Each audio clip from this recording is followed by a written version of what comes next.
Hey everybody. Alright, so I just finished chapter 3 of Night of the Living Cat.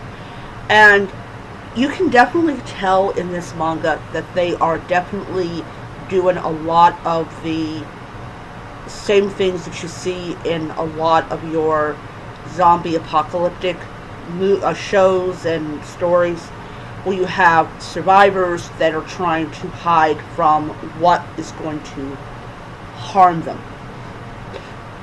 In this case, cats.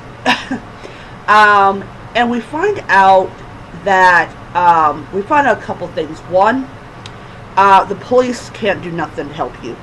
You are, yeah, cannot do nothing to help you. You're totally on your own.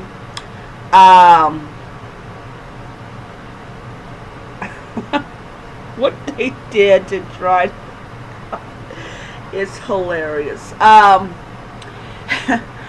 Oh man, plastic bottle barricade. Oh god, that was so painful to watch. And they all turn into cats. It's hilarious. And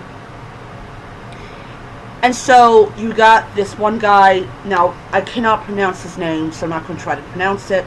But he's the one that has like no memory of like who he is, or like what he did prior to arriving, except that he loves cats. So he shows that he's got some skills. That's nothing to do with what he does for a living. And and of course, the girl mentions that, or no, it was not the girl that mentions it. It's the guy who mentions it. Yeah. So it's interesting because you have all these survivors that are like, they're trying to not get infected, which is the typical point of trying to get away from the horde, is to not get infected.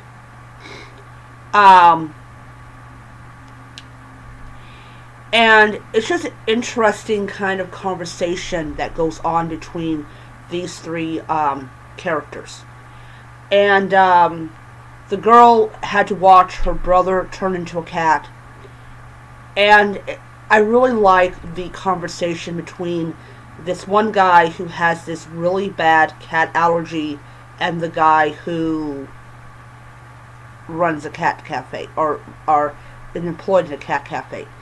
But yes, I'm really loving this manga. I really am. So I'm going to go ahead and read one more chapter, and then I am going to put it up.